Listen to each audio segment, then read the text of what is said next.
Model थी, अदाकारा भी थी, हुमैरा असगर अली। जिस कंडीशन में उनकी डेड बॉडी मिली है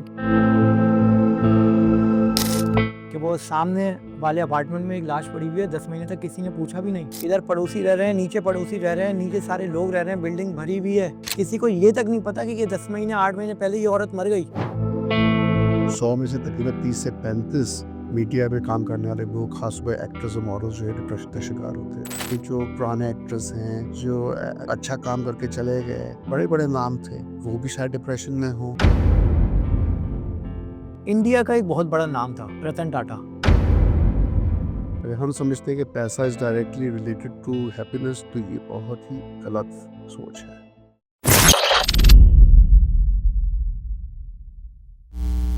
अस्सलाम वालेकुम, उम्मीद है आप लोग सब खैरियत से होंगे और फिटफाट होंगे। आज की जो पॉडकास्ट है वो बड़ी डिफरेंट होने वाली है और आप लोगों ने थंबनेल से अंदाज़ा लगा लिया होगा कि आज हम किस टॉपिक पे बात करने जा रहे हैं।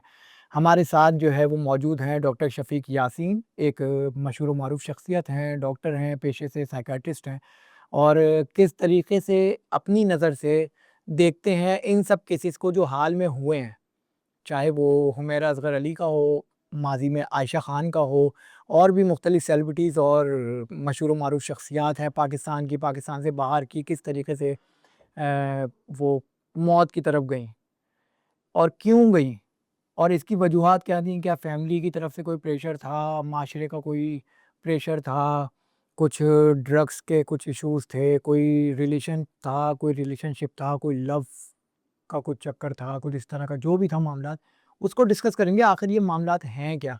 अच्छा डॉक्टर साहब, सबसे पहला सवाल ये है कि अभी हालिया तौर पे आपने देखा होगा कि हालिया दिनों में एक मॉडल थीं, अदाकारा भी थीं, हुमैरा असगर अली। जिस कंडीशन में उनकी डेड बॉडी मिली है, कहने वालों ने देखने वालों ने बताया कि बड़ी बुरी कंडीशन थी और करीब जो है वो पहले ये खबर आई कि 1 महीने पुरानी लाश है। फिर उसके बाद पता चला कि ये लाश 1 महीने पुरानी नहीं है, 9-10 महीने, 8-9 महीने पुरानी है, जो बिल्कुल ही डिकम्पोज़ हो गई थी। डॉक्टर साहब ये बताएँ कि जब इंसान बिल्कुल अकेला रह रहा होता है और फैमिली से बिल्कुल कट जाता है, तो उसकी ज़हनी सेहत पे इसका क्या मनफ़ी असरात पड़ते हैं? देखिए, ये तो वेल डॉक्यूमेंटेड है, वेल रिसर्च्ड है नफ्सियात में कि अकेलापन जो है, आइसोलेशन जो है, इसके बहुत ही डेट्रिमेंटल नेगेटिव इम्पैक्ट होता है किसी भी इंसान की ज़हनी सेहत पे।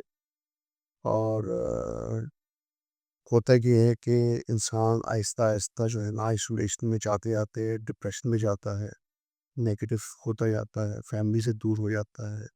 अच्छा, जो ख़ास तौर मीडिया में हैं, एक्टर्स हैं, मॉडल्स हैं, इस पे तो ख़ास रिसर्च है over a period of time, और ये रिसर्च जो ज़्यादातर हैं वो वेस्टर्न रिसर्च हैं। और ये डॉक्यूमेंटेड है कि 33% प्रेवलेंस होती है डिप्रेशन की इन केसेस में। 100 में से तकरीबन 30 से 35 मीडिया में काम करने वाले लोग, खासकर एक्टर्स और मॉडल्स जो है डिप्रेशन का शिकार होते हैं। तो ये बहुत हाई परसेंटेज है कंपेयर टू जनरल पॉपुलेशन। ये 3 गुना ज़्यादा है, 3 से 4 गुना ज़्यादा है। तो इनमें फिर आइसोलेशन तो होता है क्योंकि ज़ाहिर है वो पब्लिक फिगर बन जाते हैं, so they can't socialize like normal people। लोगों में, नेबरहुड में और ऐसे आम लोगों की तरह सोशलाइज नहीं कर सकते। उस तरह उनके दोस्त नहीं होते हैं। दोस्त होते हैं तो सोशल मीडिया के होते हैं। फैमिली में ये होता है कि फैमिली में कई लोग नहीं पसंद करते। और ख़ास तौर पर मैं इसलिए कह रहा था कि ये रिसर्च वेस्टर्न रिसर्च जो मैं इंडिकेट कर रहा हूँ, हमारे माशरे में रिसर्च नहीं है। अच्छा। इतनी रिसर्च मीडिया पे नहीं की गई है, ना ही इसका कोई रोल है तो साइकाइट्रिस्ट वो का, इम्पोर्टेंस नहीं देता। इम्पोर्टेंस नहीं देता। और मैं समझता हूँ क्योंकि यहाँ का कल्चर और हमारा रिलीजन थोड़ा-सा अगेंस्ट जाता है इस तरह के कामों की, ख़ासतौर इस्लाम। और इस जगह पे आके फैमिली का प्रेशर भी आ जाता है फीमेल्स पे, ख़ास तौर पे मेल एक्ट्रेस से ज़्यादा फीमेल मॉडल हो या में। बिल्कुल, बिल्कुल, बिल्कुल होता है। तो जब वो आता है तो definitely they go against the stream. वो अगेंस्ट द फ्लो जाके जो है ना, बहुत ही मुश्किल हालात से गुज़रते हुए इसको परस्यू करती हैं। सपोर्ट नहीं मिलती नॉर्मली, रेजिस्टेंस मिलता है। और ये रेजिस्टेंस जो है ना डिप्रेशन को और बढ़ाता है। अब आप सोचिए 35% प्रिवेलेंस है डिप्रेशन की वेस्ट में, जहाँ पे उनको अच्छी खासी सपोर्ट मिलती होगी इस तरह के ये मीडिया में आना वहाँ पर या गानों में, म्यूज़िक में या फिर किसी जगह एक्टिंग करना या मॉडलिंग करना, वहाँ पे बुरा नहीं समझा जाता वेस्ट में, चाहे ऑस्ट्रेलिया और बिल्कुल। कनाडा, हॉलीवुड की आप मूवीज़ देखते हैं। तो यहाँ पे तो मैं समझता हूँ प्रिविलेज सिस्टम ही ज़्यादा हाई है, बहुत ज़्यादा, और ख़ास तौर पे फीमेल्स के लिए। और जहाँ पे फीमेल मॉडल की बात कर रहे हैं, तो वो बेचारी अगर फैमिली से आइसोलेटेड रहीं या लोगों से दूर रहीं और अपने अंदर-अंदर घुलती रहीं, कहीं उसके साथ ट्रॉमा हुए होंगे। अब इसमें ये भी है कि ये चीज़ जैसे वो पोस्ट करते हैं कि अभी सोशल मीडिया में जो है ना प्रेज़ेंस होती है। अब वो प्रेज़ेंस जो है ना उसके साथ-साथ बुलिंग भी आती है। बिल्कुल होता कमेंट्स भी आते है। हैं। बिल्कुल आता है। पब्लिक जो है ना उनको स्क्रूटनाइज़ कर रही, बिल्कुल होती है। कमेंट कर रही होती है। फिर वक़्त जो है ना उनका उनका साथ नहीं देता। सही। इन पे इनकी जो जॉब होती है, इनकी जो साइकियाट्रिस्ट हूँ मैं, डॉक्टर हूँ मैं, अगर 70-75 साल का भी जॉब हो तो मैं काम कर सकता हूँ। बिल्कुल। हुँ, देखिए उनकी एज, उनके पास बहुत कम बिल्कुल, टाइम बिल्कुल, होता है। बिल्कुल होता है, बिल्कुल होता जहाँ है। पे वो भी किसी एक प्रेशर होता है। वो भी प्रेशर होता है, गुड लुकिंग होने का प्रेशर होता है। बिल्कुल। उनकी परफ़ॉर्मेंस का प्रेशर होता है।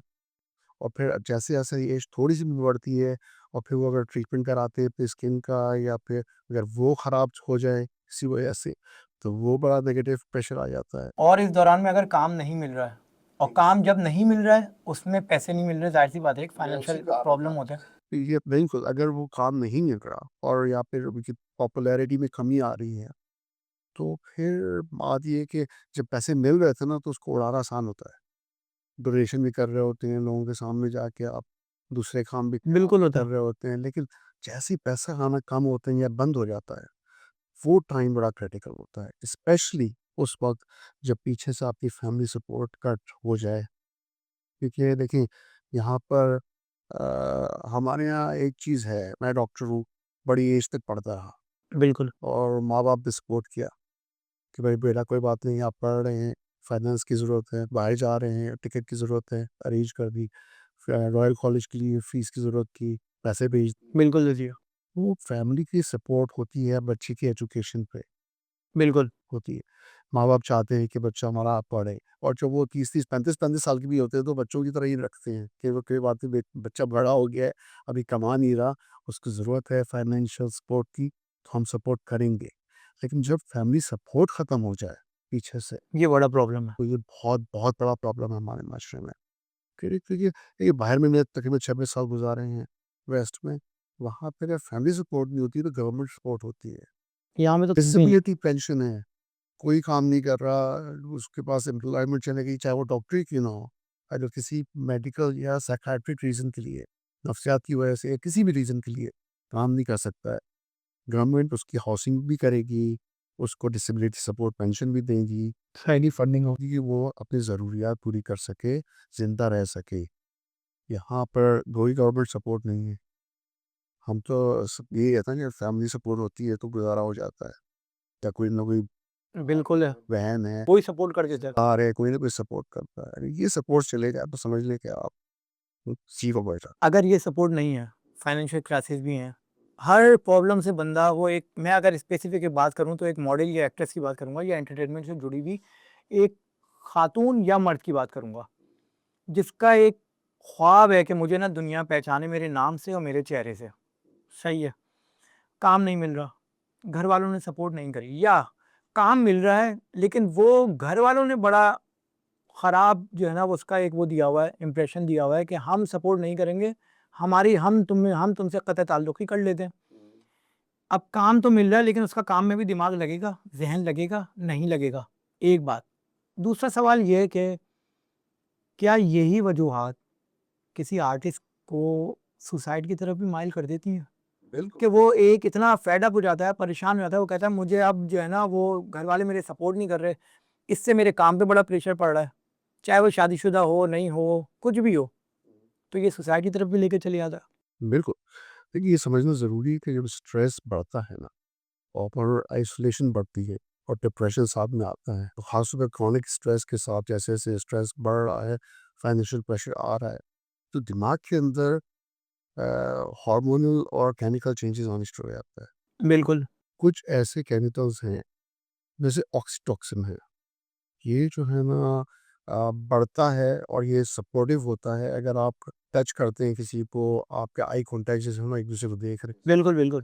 तो ये आपको काम करता है, रिलैक्स करता है, आपकी एंग्ज़ायटी को कम करता है। ठीक है। आइसोलेशन में ये चीज़ नहीं होती, ज़ाहिर है दूरी आ गई। हाय, हाय! कॉर्टिसोल लेवल्स हाई हो जाते हैं, उसकी वजह से जो है ना गुस्सा, एंग्ज़ायटी, डिप्रेशन बढ़ता है, चिड़चिड़ापन। स्ट्रेस, चिड़चिड़ापन बढ़ जाता है। और फिर डोपामाइन डिसरेगुलेशन और सेरोटोनिन की कमी की वजह से जो है ना डिप्रेशन और मज़ीद बढ़ जाता है। तो ऐसी चीज़ें केमिकल्स हैं दिमाग के अंदर जो चेंज हो रहे होते हैं आपके, स्ट्रेस की वजह से। तो यही साइंस है, नफ्सियात इज़ साइंस और यही चीज़ हम समझते नहीं हैं पाकिस्तान में कि आम इंसान को नफ्सियात का प्रॉब्लम होता है तो उसको एक लेबल लगा देते हैं कि ये पागलपन है, तो फिर वो जाता नहीं है साइकियाट्रिस्ट के पास। और ख़ासकर जो मीडिया में काम कर रहे हैं एक्टर हैं, एक्ट्रेसेस हैं, जिनके पास फ़ेम है, जिनके पास जो नाम है, शोहरत है, वो और मज़ीद डरते हैं कि वो अगर चले गए और ये एक बार में आ गया कि वो साइकियाट्रिस्ट को दिखा रहे हैं, तो क्या होगा? उनके ऊपर तो एक लेबल फड़ा देता है, बिल्कुल लग जाएगा। पागलपन का लेबल। अच्छा, यही वजूहात हैं कि लोग उनसे फिर थोड़ा-सा फ़ासला रख लेते हैं, फ़ासला कर लेते हैं। बिल्कुल।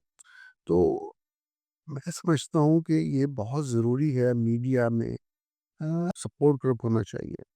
देखिए, एक्टर एक्ट्रेस को सपोर्ट नहीं करेंगे तो कोई और कौन कौन कौन करेगा? कौन करेगा? क्या इनके यहाँ पर हमारे अंदर कोई सिस्टम है कि जो पुराने एक्ट्रेस हैं, जो अच्छा काम करके चले गए, बड़े-बड़े नाम थे, वो भी शायद डिप्रेशन में हों, बिल्कुल, उनको अब कौन पूछ रहा है? बिल्कुल। आयशा खान है, हाँ, जो बिल्कुल उनको जो है ना वो आइसोलेट हो गई थी। हालाँकि बच्चे भी थे, उनके फैमिली भी थी, सब कुछ था, लेकिन कराची में नहीं थे। और यहाँ पे वो अपने ही जो है वो एक घर में, फ्लैट में अकेली रहती थी, लोगों से राब्ते करती थी। ज़ाहिर-सी बात है, ये माशरा ऐसा है कि जब वो उनको मतलब नहीं होगा तो वो राब्ता नहीं करेंगे। तो जब उन्होंने राब्ते किए, कॉन्टैक्ट किया, लोगों ने जवाब सही नहीं दिया, डिसहार्ड हो गईं और डिसहार्ड होके उसी घर में दोबारा बैठ गईं, खामोशी से रहती रहीं। इन द एंड क्या हुआ, उनकी जो है वो डेड बॉडी मिली सबको। तो ये एक हमारे माशरे का बड़ा ये ना एक ब्लैक डॉट है, इसको वही कहेंगे मेरा ख़्याल है। जितनी बॉडीज़ मिली वो तो नज़र आ रहे हैं आपको। जिनकी बॉडीज़ आपको नहीं मिली, मतलब ये कि जो ज़िंदा रहे लेकिन आखिर में डिप्रेशन से सफ़र होते हुए बेचारे नेचुरल डेथ से मर गए, का तो पता ही नहीं है। कई ऐसे एक्ट्रेस हैं, रूही बानो थी, बहुत अच्छी-अच्छी एक्ट्रेस थे। हमने एक अलफ में आता था उसमें नन्ना, बिल्कुल, उन्होंने सुसाइड, बिल्कुल। उस ज़माने मुझे याद बहुत पुरानी बात है। अ, बहुत एक्ट्रेस। अच्छा डॉक्टर साहब, जैसे कि ये पाकिस्तान में एक वाक़या हुआ था और इसी तरीके से कुछ अरसे पहले जो है वो बॉलीवुड के एक एक्टर थे सुशांत सिंह राजपूत, उनकी भी डेड बॉडी उनके अपार्टमेंट से इसी तरीके से, इसी हालत में मिली थी।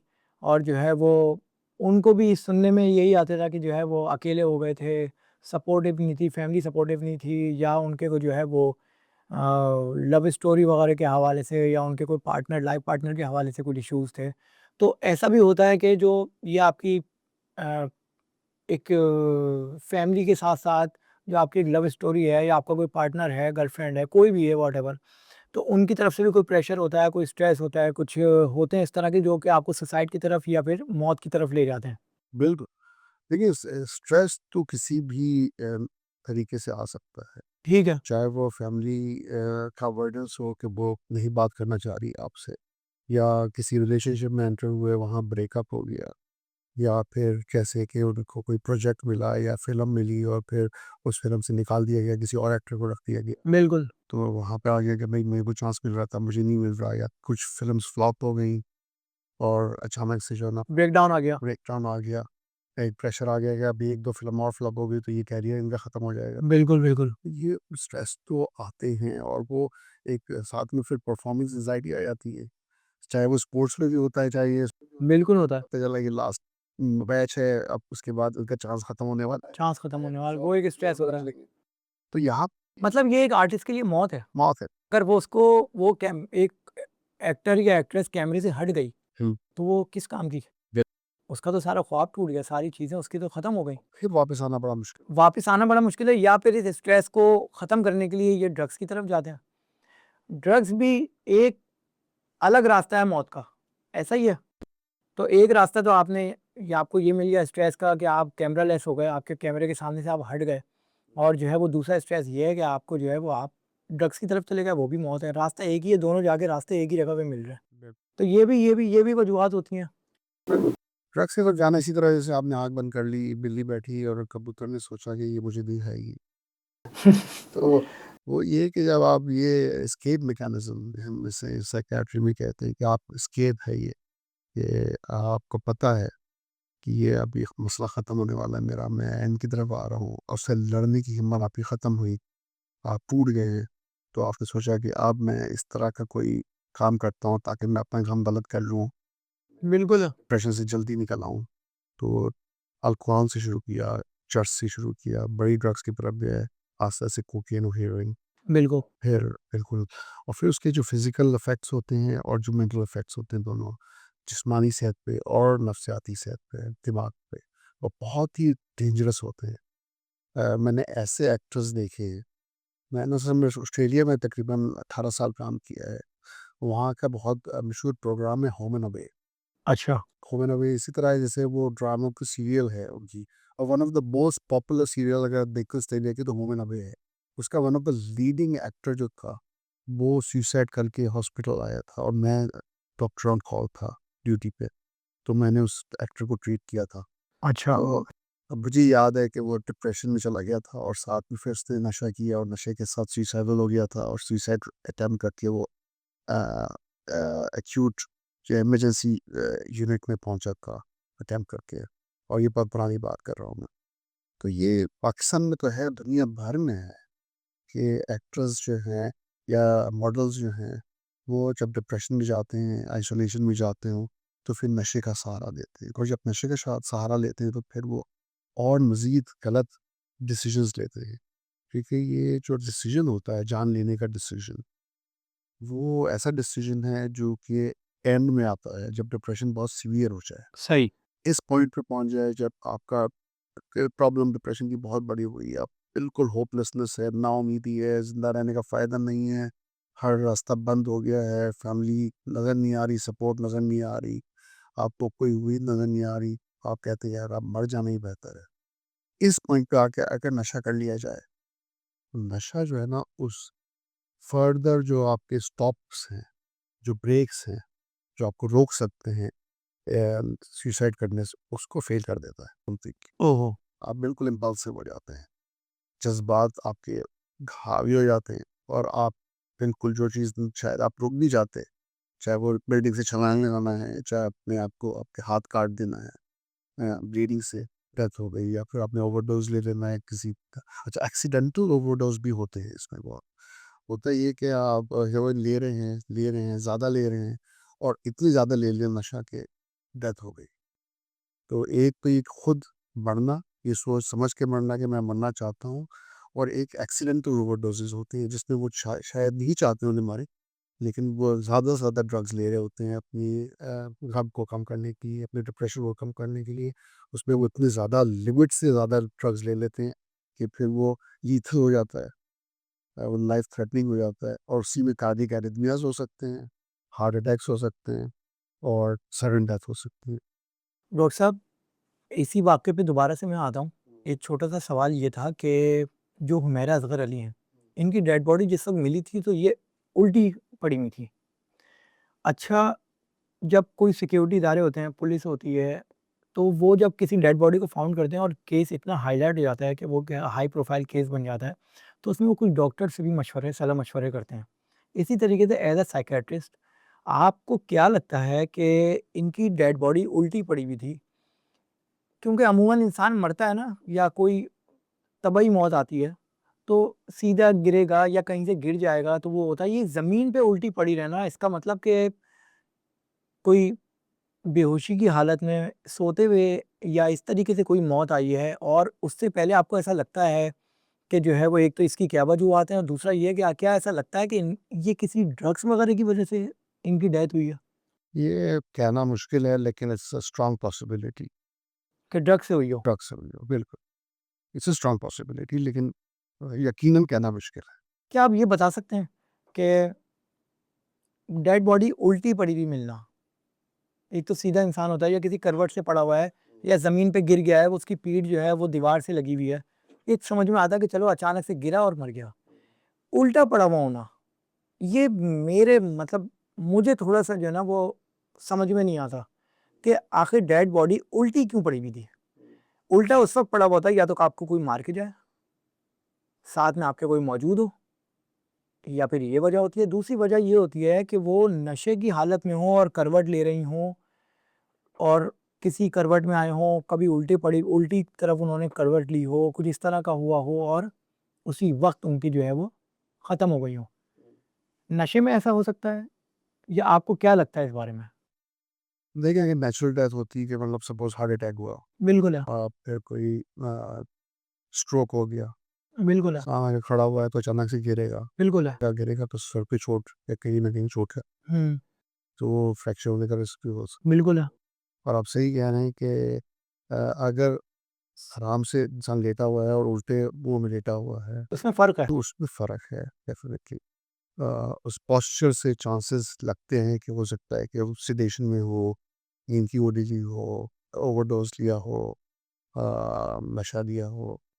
क्योंकि एक तो नशा है और एक स्लीपिंग मेडिकेशन है। अब मुझे नहीं पता कि वो कैसी साइकियाट्रिस्ट में दिखा रही थी, किसी डॉक्टर को दिखा रही थी या नहीं दिखा रही थी, लेकिन एक अलमिया पक्ष में और है कि किसी भी फार्मेसी से आपको दवाइयाँ बगैर प्रिस्क्रिप्शन के मिल जाती मिल जाती हैं, बिल्कुल है। हैं। तो इसमें जो है ना और मुश्किल हो जाता है इस चीज़ का अंदाज़ा लगाना। कि आखिर क्या हो कोई मुल्क होगा ना, तो बगैर प्रिस्क्रिप्शन की दवाई नहीं मिलती। नहीं, पाकिस्तान में मिल जाती एक गोली भी अगर प्रिस्क्राइब हो जो कि साइकियाट्री की दवाई है, वो उसकी डॉक्यूमेंटेशन होती है फार्मेसी में और वो पता चल जाता है कि इतनी गोली इस पेशेंट को दी गई है। मैं आपको एक एग्ज़ाम्पल देता हूँ कि मैं ब्रिस्बेन में काम करता था और पर्थ से तकरीबन 4 घंटे की फ़्लाइट है। वहाँ से फ़्लाइट लेकर एक पेशेंट मेरे पास आया, उसको एक गोली चाहिए थी एम्फेटामिन जो कि स्टिमुलेंट है, एडीएचडी के लिए इस्तेमाल होती है। अच्छा, अच्छा, मैंने उसका प्रिस्क्रिप्शन लिखने के लिए नेशनल ऑनलाइन एक सिस्टम है और ये अभी नहीं, मैं आप से 25 साल पुरानी बात कर रहा हूँ। बिल्कुल, ज़माने में भी ऑस्ट्रेलिया में था ये, बिल्कुल। कि आपको कॉल करके अप्रूवल नंबर लेना पड़ता है। अप्रूवल नंबर लेके फिर आप प्रिस्क्रिप्शन देते हैं। जब मैंने कॉल की, तो मुझे फ़ौरन बताया गया कि इसने तो पिछले 3 हफ़्ते पहले ही प्रिस्क्रिप्शन पर्स से लिया है, आप इसको प्रिस्क्रिप्शन नहीं दे सकते। सही, इतने स्ट्रॉन्ग रेगुलेशन है ऐसे कंट्रीज़ में कि आप एक दवाई भी प्रिस्क्राइब नहीं कर सकते without going through those systems. Pakistan में अनफॉर्चुनेटली प्रॉब्लम ये है कि अगर किसी एक्टर या एक्ट्रेसेस ने ऐसी दवाइयाँ ले लीं, जो कि लीथल हो सकती हैं और विदाउट डॉक्टर अप्रूवल ली है और ये सोच के लिए कि मुझे नींद नहीं आती रात को बिल्कुल। और मैं इतनी गोलियाँ खा लूँ, पर उसने सोचा मैं 2 की जगह 10 गोलियाँ खा लूँ और सो जाऊँगी, तो वो उसका असर करेगी, भी हो सकता है। बिल्कुल। एक्सीडेंटल ओवरडोज़ होगी और उस ओवरडोज़ से तो सकते हैं। हो सकता है उसकी इत्तेंशन ना हो कि मैं मरूँ, लेकिन वो इतनी सफ़र कर रही हो नींद से या फिर एंग्ज़ायटी से या परेशानी से या डिप्रेशन या मायूसी से कि उसने सोचा मैं ज़्यादा गोलियाँ खा लूँगी तो शायद मुझे रिलीफ़ मिल जाए। Who knows कि it was not in a suicide attempt but an accidental overdose because without prescription की दवाई ले ली और ज़्यादा ले ली दवाई फिर उस सही, अब वो तो उस वक़्त ही चाहे हो सकती है जब बॉडी डिकम्पोज़ ना हो। सही, अगर हड्डियाँ बची हैं तो उसमें आपको वो रिज़ल्ट्स नहीं मिल सकते। विदिन द फर्स्ट 2 मंथ्स तो पॉसिबिलिटी है डेढ़ 2 महीने के अंदर कि आप ऑटोप्सी के थ्रू कुछ मालूम कर लें। लेकिन जब इतनी डिकम्पोज़्ड हो गई बॉडी के मसल्स ही ख़त्म हो गए, ऑर्गन्स ही ख़त्म हो गए, तो फिर आप किस तरह की ऑटोप्सी करेंगे, किस तरह से मालूम करेंगे कि किस तरह के केमिकल के ट्रेसेस हैं या प्रेजेंस है, जिससे पता चले कि क्या उसने नशा किया, बिल्कुल। उसने एक्सीडेंटल ओवरडोज से मरी, क्या किसी ने उसको जहर दे के मारा या कोई और ऐसा वैसे अलमिया और एक्सीडेंट हुआ, बिल्कुल ऐसे एक्सीडेंट हुआ। तो ये जो है बड़ा ही अफ़सोसनाक वाक़या था विदाउट अ डाउट और मैंने बहुत सी बातें सुनी और पढ़ी कि मैं इस एक्टर को नामा इस्माइल को जानता था पहले। बिल्कुल, अब जितना हम इसके बारे में जान गए हैं इस वजह से बिल्कुल है। जारी के साथ मेरी बहुत दुआएँ हैं इसके लिए कि ये अल्लाह उसकी मग़फ़िरत फ़रमाए और जो है ना बिल्कुल, देखिए जिस जैसे भी है अच्छी इंसान थी, मैं देखा तो नेशन कहती थी। बिल्कुल। चैरिटीज़ को है मेरी तभी इस बात का फ़ैसला करना कि कौन क्या है या उस पे जज करना सिर्फ़ अल्लाह के पास बेशक, है, किसी इंसान के पास का हक़ नहीं है। कि ना उसके खिलाफ बोलना चाहिए। मैंने ऐसी बातें सुनी है जिसको सुन के मुझे दुख होता है। बिल्कुल, बिल्कुल। मीडिया में जो काम कर रहे हैं वो इंसान होते हैं, वो हमारी एंटरटेनमेंट के लिए काम करते हैं और वो भी एक अच्छा प्रोफेशन है। आपको पर्पस रखता है एक, और उसके बारे में बहुत नेगेटिव कमेंट्स है सुन के मुझे दुख होता है। बिल्कुल। इंडिया का एक बहुत बड़ा नाम था, Ratan Tata. Family support, family साथ में नहीं थी, अकेले रहते थे, लेकिन सोशल वर्किंग उनकी इतनी थी कि जिसकी कोई हद नहीं। चैरिटीज़ थी, सोशल वर्किंग थी। पैसा, फाइनेंशियस बेहतरीन, इंडिया के अमीर तरीन लोगों में। मौत हुई डिप्रेशन में। किस तरह से मौत हुई, क्या हुआ डॉक्टर साहब? और फैमिली सपोर्ट ना होना, एक फाइनेंशियल जो जिसके पास मतलब पैसा ही पैसा हो, एक अमीर तरीन शख्स को भी फैमिली सपोर्ट ना मिलने से उसको भी डिप्रेशन में जा सकता है वो। और हालाँकि सब होने के बावजूद भी दुनिया की हर आसाइश उस शख्स के पास, लेकिन फिर भी जो है वो आप वो देखें, उस बारे में ये फ़रमाएँ कि डॉक्टर साहब ये फैमिली सपोर्ट और ये माशरे की ये सब चीज़ें कितनी इम्पोर्टेंट है। हुँ, बिल्कुल। ये आई थिंक इसमें तो बहुत बड़ा सबक है हम सब के लिए, ठीक है। और ख़ास तौर पे उनकी जिनको नफ्सियात को समझने की ज़रूरत है, और ये समझने की ज़रूरत है कि पैसा खुशी नहीं देता। ये एक ज़रिया बन सकता है खुशी का, लेकिन खुशी नहीं देता। खुशी नहीं देता। बिल्कुल। अगर हम समझते हैं कि पैसा is directly related to happiness, तो ये बहुत ही गलत सोच है। जो हम भाग रहे हैं पैसे के पीछे, और आमतौर पे हम लोगों ने कंपैरिज़न का वो बनाया हुआ है कि इसके पास ये गाड़ी है, इसके पास इतना बड़ा घर है, इसके पास ये बैंक बैलेंस है या इतने एसेट्स हैं, और हमें इससे ज़्यादा होना चाहिए। चाहे वो रिश्तेदारों में हो, चाहे वो नेबर्स में हो, चाहे वो दोस्तों में हो, बहन-भाइयों में हो। एंड ऑफ द डे ये जो कंपैरिज़न है, ये हमें नाखुश रखता है, हमें एंग्ज़ायटी रखता है, एनवी या फिर जेलसी, और तुम क्या कहेंगे उसे, ये अ, एहसास गलत से। हमदर्दी का शिकार देता है। बिल्कुल सही कह रहे हैं। और ये जो है ना, end of the day negative thoughts और फिर डिप्रेशन की तरफ लेके जाता है। क्योंकि आप इस होते हुए भी आपको लगता है ये पुराना है। अब अगले साल इससे ज़्यादा होना चाहिए, उससे अगले साल इससे ज़्यादा होना चाहिए। अगर ये नहीं होगा तो हम शायद खुश ना हो। ये वजह है। या अब रतन टाटा की बात कर रहे हैं। मेरे हिसाब से एक डिफेंस मैकेनिज़्म है नफ्सियात में जिसे हम सब्लिमिनेशन कहते हैं। ठीक है। और सब्लिमिनेशन का काम ये है कि अगर आपके अंदर कोई कॉन्फ्लिक्ट है, सपोज़ आपके ब्रॉट अप में कुछ कमियाँ हैं, कुछ परेशानियाँ हैं, कुछ ऐसी चीज़ें हैं जिससे मैं उनकी पर्सनल ज़िंदगी को नहीं जानता, मैं बिल्कुल नहीं जानता। लेकिन मैं एक एग्ज़ाम्पल दे रहा हूँ कि अगर उनके बचपन में कुछ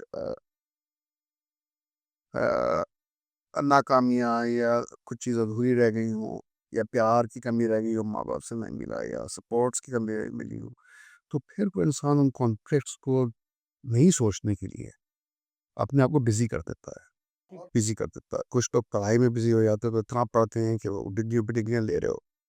कुछ लोग कमाने लगते हैं, तो इतना कमाते हैं कि हद से आगे निकल जाते हैं। उनके बैंक बैलेंसेस इतने ज़्यादा बढ़ जाते हैं, लेकिन वो खर्च नहीं करते।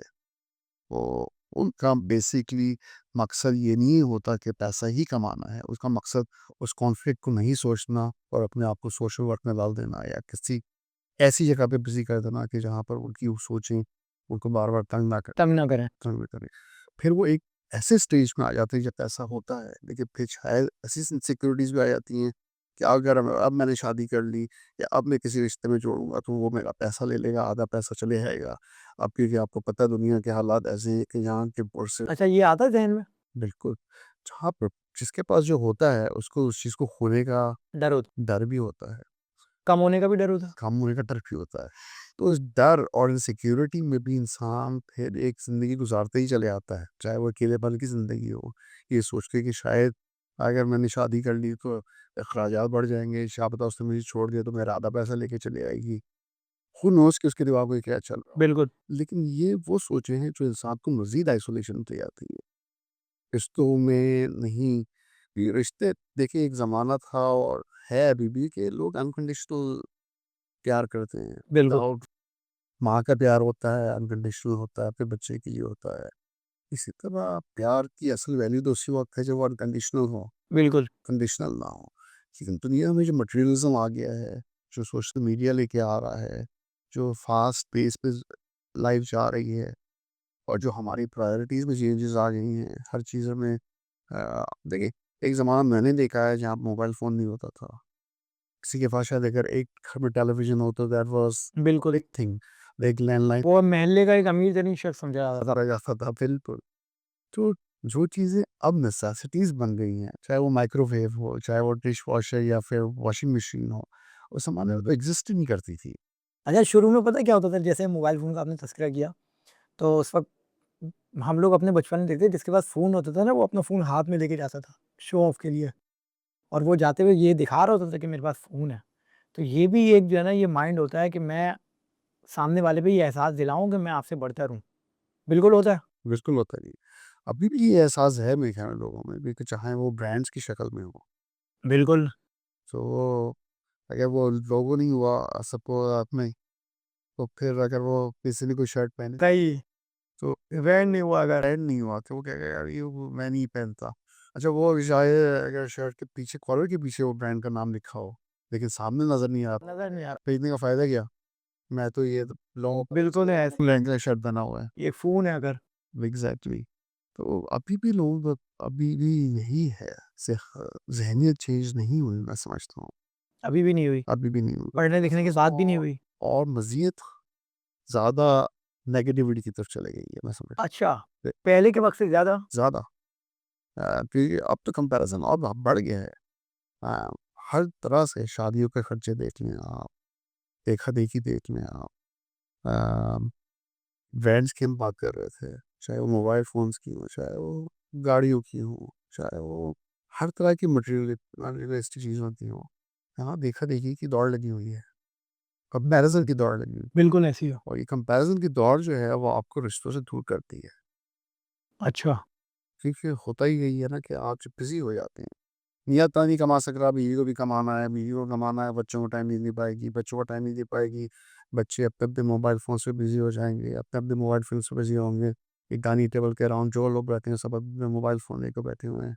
स्क्रीन टाइम बढ़ रहा है, एक सोशल इंटरेक्शन ओवरऑल हम अब मीडिया से दूर हो रहे हैं, हम जनरल पॉपुलेशन की बात कर रहे हैं, लेकिन आप जनरल पॉपुलेशन में देखते हैं तो स्क्रीन टाइम इतना बढ़ गया है कि लोगों के अंदर अब वो इमोशनल कनेक्टिविटी आपस में ख़त्म हो रही है। Eye contact, social interaction, emotional and social intelligence बिल्कुल है। का आप देख लेना, आपके पास ये केसेज़ हैं कि वो सामने वाले अपार्टमेंट में एक लाश पड़ी हुई है, 10 महीने तक किसी ने पूछा भी नहीं। इधर पड़ोसी रह रहे हैं, नीचे पड़ोसी रह रहे हैं, नीचे सारे लोग रह रहे हैं, बिल्डिंग भरी हुई है। किसी को ये तक नहीं पता कि ये 10 महीने, 8 महीने पहले ये औरत मर गई। क्यों नहीं पता? क्योंकि इससे पहले कभी बात ही नहीं करी। कभी अपने दरवाज़े ही नहीं खोले, वरना पुराने ज़माने में ये होता था कि हमारे घर में अगर कोई चीज़ पक रही है, बराबर में दिया है, सामने वालों को दिया है, तो वो एक कनेक्शन बनता था। उनके घर से कोई चीज़ आ गई, तो ये एक बॉन्डिंग बनती थी, कनेक्शन बनता था। वो सैटरडे हमें याद है, हम लोग छोटे-छोटे थे, तो हमारे घर में वो बराबर वाले थे, हमारे सामने वाले थे हमारे घर के। तो वो सैटरडे को ना रात को या शाम में उनकी वालदा हमारे घर में आ जाती थी हमारी दादी के साथ, और वो बैठी हुई होती थी, बातें चल रही होती थी। संडे को भी ऐसे ही होता था, लाइट चली गई या शाम का वक़्त है, सबने अपनी कुर्सियाँ बाहर डाल ली और बैठे हुए हैं सारे मोहल्ले वाले। अब ये नहीं है। तो अब ये इनके नुकसानात अब सबके सामने हैं। क्या पता, हो सकता था भई यही अगर सोशल कनेक्शन होता, मज़बूत होती, सारी चीज़ें होती, एक दूसरे को जानते, तो हुमैरा जैसा केस नहीं होता। आयशा खान हमारी सीनियर अदाकारा हैं, उन जैसा केस नहीं होता। रतन टाटा जैसी वो कोई वो नहीं होती। इसी तरीके से एक बहुत नामवर शख्सियत हैं ज़ीनत अमान साहिबा, उनका भी बड़ा मशहूर वाक़या हुआ, जिस तरीके से उनका इंतकाल हुआ, उनकी डेथ हुई और उनको किस तरीके से उनकी वो आइसोलेशन में गईं। उस ज़माने की मैं बात कर रहा हूँ आपको, तो आप अब देख लें मतलब कितना फ़र्क है। और सब किस तरीके से उनकी मौत हुई है डॉक्टर साहब, और नाम पर कितना बड़ा नाम उनका। तो वो यही सब चीज़ें हैं। सोसाइटी के ये सारे मसाइल हैं डॉक्टर साहब। क्या कहना है इस पे आपका? बिल्कुल, बहुत मशहूर एक्ट्रेस उस ज़माने की विदाउट अ डाउट। और जहाँ तक मुझे उनके बारे में पता है वो शायद बाइपोलर अफेक्टिव इलनेस की बीमारी का शिकार थी और मेडिकेशन पे थी। और बाइपोलर ये होता क्या डॉक्टर साहब? पहले बाइपोलर में मूड स्विंग्स होते हैं, अप्स एंड डाउन्स होते हैं। इंसान बहुत जाता है डिप्रेशन में तो बहुत डीप डिप्रेशन में जाता है, मायूसी में जाता है। लेकिन जब नॉर्मल की तरफ आता है तो नॉर्मल से ऊपर की तरफ भी आ जाता है। बहुत अपने आप को बड़ा इंसान समझता है, ग्रैंडियोस हो सकता है, ये सोचता है कि हर चीज़ कर सकता हूँ, ओवर एनर्जेटिक हो जाता है, एनर्जी लेवल्स बढ़ जाते हैं, कम सोता है।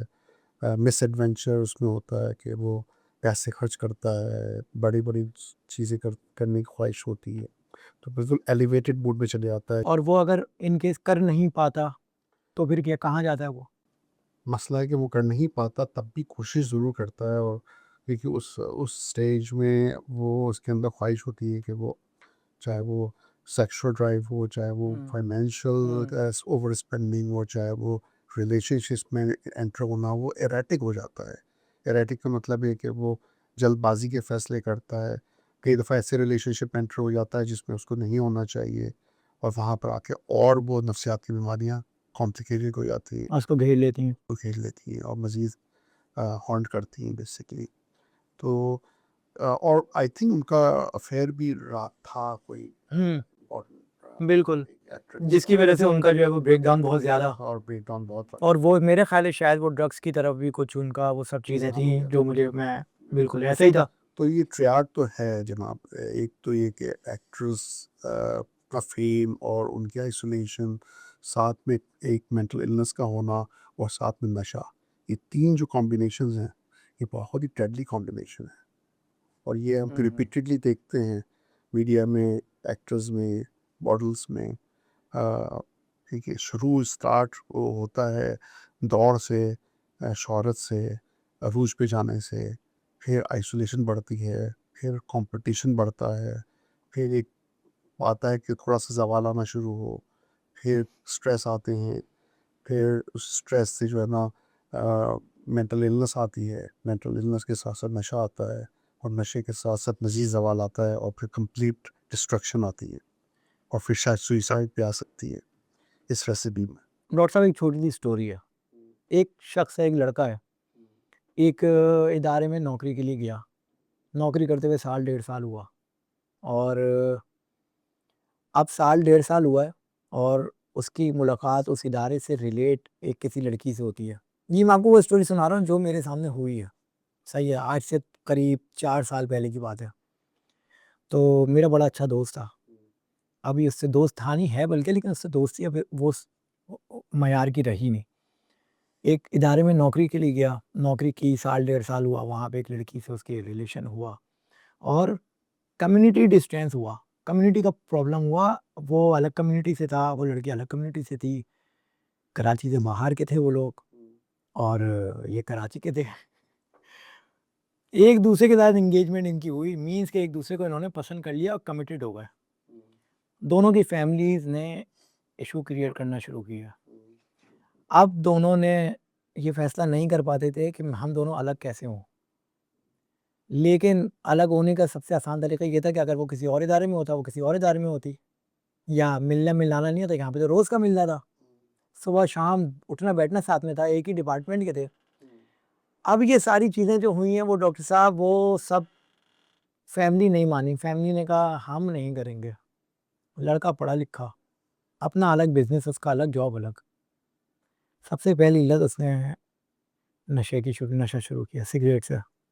लड़की को ये सब नहीं पता। सारी चीज़ें नशे पे हुआ, सारी चीज़ें बढ़ता चला गया, बढ़ता चला गया, बढ़ता चला गया। लड़की को समझाया कि भाई तुम अब पीछे हटो। लड़की ने सुसाइड अटेम्प्ट कर ली और वो बच गई। अच्छी बात ये हुई। इन सब माहौल में इंसान को क्या काम ऐसा करना चाहिए कि अगर फैमिली नहीं मान रही है, क्या काम ऐसा करना चाहिए कि दोनों एक-एक अपने-अपने ब्रेकडाउन से हट जाएँ और अच्छे तरीके से पीछे हट जाएँ? ऐसा मेंटली तौर पे इंसान को कितना पावरफुल होना चाहिए, और क्या इसकी रेमेडीज़ या क्या मेडिकेशन करनी चाहिए? क्या मेडिटेशन करनी चाहिए? उस बारे में कुछ फ़रमाइए। ये वो सवाल है जो मैंने अपनी लाइफ़ में अपने सामने खुद ये होते हुए देखा है तकरीबन 2 साल, कि वो शख़्स मेरे घर पे आके बैठता था और पूरी-पूरी रात बैठा रहता था, और मैं बोर हो जाता, मैं कहता था यार अब तो जाओ कम से कम। इसका जवाब पाकिस्तान में अलग है, और बाहर के लोग कंप्लीटली डिफरेंट होगा। पाकिस्तान में क्या है डॉक्टर साहब? पाकिस्तान में आई थिंक वही करना चाहिए जहाँ पे फैमिली प्रेशर आ रहा है, उसके साथ आई थिंक जाना चाहिए, जाना चाहिए, फैमिली के साथ जाना चाहिए। जाना चाहिए, वरना यहाँ पे तो ऑनर किलिंग और मार देना या मरवा देना आसान आसान है बहुत, था। ज़िंदगी से चले जाएँगे अपनी। बिल्कुल, और ये बहुत रिपीटेडली देखा जाता है। और दूसरा, चले ये ना भी हो, इस एक्सट्रीम पे ना भी जाए, तो फैमिली अगर डिसोन कर देती है ना, और वही बात है कि आप उस आइसोलेशन में चले जाते हैं, तो इवन एज़ अ कपल आप हैप्पी नहीं रह सकते, क्योंकि आपका प्यार उस लड़की के साथ तो होगा एक हद तक, और फिर बच्चे होंगे और ज़िम्मेदारियाँ आएँगी, लेकिन लड़का हमेशा रिग्रेट करेगा कि मैं अपनी फैमिली से नहीं मिल सकता, तुम्हारी वजह से। और तुम्हारी वजह से, और लड़की ये सोचेगी कि मेरी तुम्हारी वजह से मैं अपनी फैमिली से नहीं मिल सकती, और अंदर-अंदर वो चीज़ें जो है ना, वो बिटरनेस जो है वो बढ़ती कहीं न कहीं रिमार्क्स आएँगे, कहीं न कहीं जो है ना फ्यूचर में जाके है ना इनकी रिलेशनशिप पे उसके असरात आएँगे ही आएँगे। क्योंकि हम लोग सोशल एनिमल हैं और होने चाहिए, और उसमें माँ-बाप के एक्सेप्टेंस इम्पोर्टेंट है, फैमिली की एक्सेप्टेंस इम्पोर्टेंट है। देखिए, माँ-बाप को ही पता होता है कि वो बच्चों को कैसे पालते हैं, किस तरह से अपनी लाइफ सैक्रिफाइस करते हैं अपने बच्चों के लिए। हमने एक पहलू तो देख लिया कि बच्चे क्या चाहते हैं, बच्चों का प्यार अभी यानी उनके हॉर्मोन्स भी हैं जो किक करते हैं और आपके अंदर वो प्यार जागता है। लेकिन कुछ रियलिटीज़ होती है ज़िंदगी की जो कि आप डिनाई नहीं कर सकते, इसको बिल्कुल है। नहीं कर सकते। तो कल्चर, रिलीजन्स बहुत बड़ी, बहुत है आपका, फैमिली बहुत ही इम्पोर्टेंट एस्पेक्ट हैं, जो आप नफ्सियाती सेहत के लिए भी और लॉन्ग टर्म लाइफ के लिए भी। ज़रूरी है। उस वक्त तो अगर आपने वो हिस्सा काट दिया और उससे अलग हो गए लड़की से जिससे आप प्यार करते थे, तो कोई ना कोई इंसान आपको मिल जाएगा फ्यूचर में जिससे आप प्यार कर सकें, वो जगह फ़िल हो जाएगी। हील हो जाएगी बिल्कुल जाएगी। वक्त के साथ साथ।